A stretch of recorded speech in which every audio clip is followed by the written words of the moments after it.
Hi everybody, I'm Rachel Reynolds and I work for Healthy Communities of the Capital Area for their main SNAP Ed program, and happy fall. It is a pretty dreary, kind of cold, rainy day, so I needed a good reason to turn my oven on. So I decided to make an apple crisp. So I hope you enjoy and can follow along. I have my oven preheated to 350 degrees, and what you need for this recipe would be about 5 medium apples, although I have to say mine were kind of massive, so I only really needed 4, but around 5 apples, 3/4 of a cup of brown sugar, half a cup of whole wheat flour, a half a teaspoon of ground cinnamon, a little bit of cooking spray just to spray in your baking dish, um, and a cup and a half of quick oats. And then also, if you like, you can add 1/4 of a teaspoon of ground nutmeg. Okay, so I've already cut up most of my apples, and really all I did was just cut around the core, and I put them right in the baking dish. Okay, so I'm just going to say I'm cutting off the last little bit. Um, I left the skin on because it has a lot of nutrients in it, and I don't mind the texture of it. If you're not a big fan of the texture of the skin, you can peel the apples if you'd like. So put those all in my baking dish. And then to that, I'm going to add just 1/4 of a cup of the brown sugar. So have that kind of separated in a different bowl. And then I'm going to do a half a teaspoon of the ground cinnamon.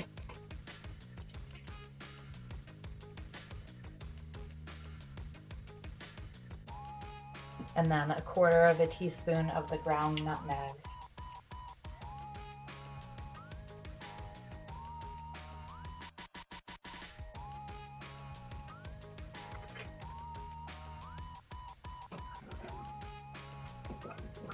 Just give that a little mix before I put it in with the apples.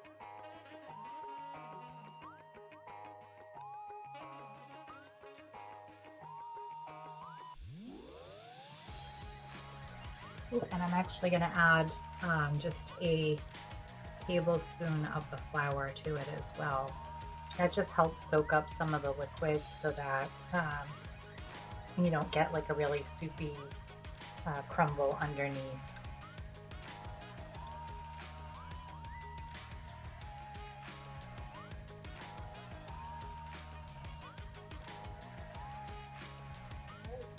Spread it out over the apples, and I'm going to just toss them around a little bit.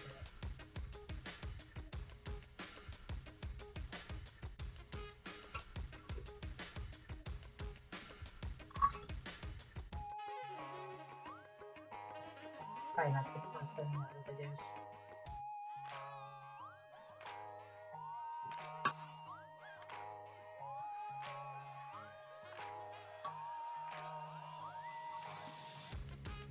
Okay, so they're all coated with that mixture. And then I'm going to move on to work on the crumble topping for it. So I have a cup and a half of quick oats in my bowl already. And to that, I'm going to add the other half cup of brown sugar and the rest of the whole wheat flour. And just to change it up a little bit and add a little bit of protein and texture into it, I'm adding 1/4 of a cup of chopped walnuts.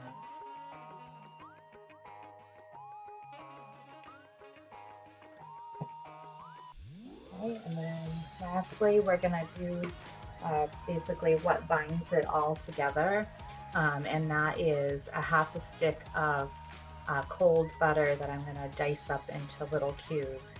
And just a fun little fact, in case you've never noticed, Our butter actually has measurements right on the wax paper that is on the stick. And this is unsalted butter. Okay. Get that out, and it is cold. That'll make it easier for me to cut into little cubes.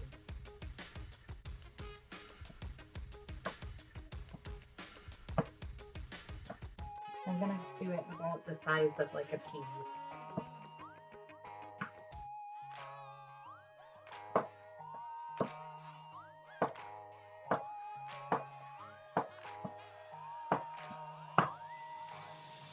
And I'm gonna put that right in with the flour and the oats and the sugar. And now it's time to get a little bit messy. So we're gonna get right in there with our hands to mix it together.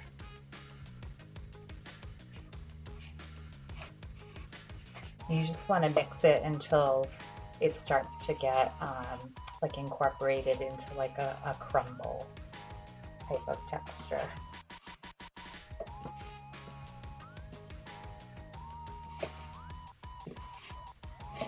You don't have to be too fussy with it.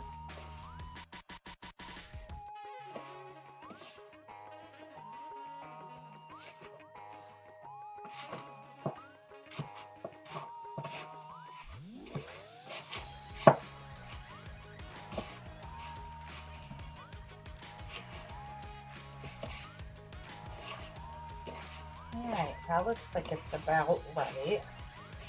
And then what I'm going to do is I'm just going to sprinkle it all over the top of the apples.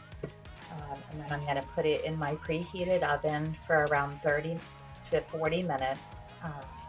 So I'll check it right around 30 to see how it's doing, and if it needs it, I'll leave it in for just a little bit longer. Okay, so I'm going to do that, and I will be back in just the blink of an eye, and I'll see you shortly. All right, so easy as pie, it's all done, or should I say easy as crisp. So you can see the top of it is brown, and the apples are nice and soft. Give it a little try.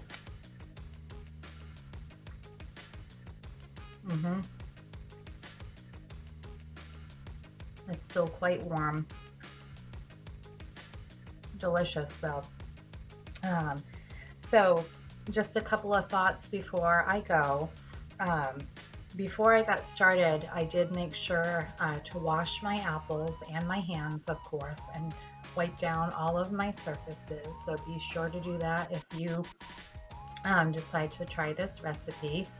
And it's really a good recipe because you can really add a lot of fruit and some whole grains to your diet. So when you're thinking about my plate, it covers a couple of different areas, and like I said, I added some walnuts to my crumbles, so that added a little bit of protein as well.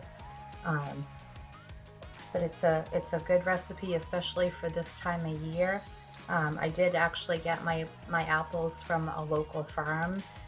If you don't have a chance to get out to go to a local orchard, a lot of our stores will also have the apples in stock, and oftentimes they will either have the packaging say where the farm is, where they came from, and some stores will even make a point to have like a little sign with a map showing you where they came from. And it's just nice to support our local farms, and also the apples are super fresh and amazingly delicious. So I hope you get a chance to make this and that you enjoyed it. If you want the recipe, you can visit the cookingmatters.org website.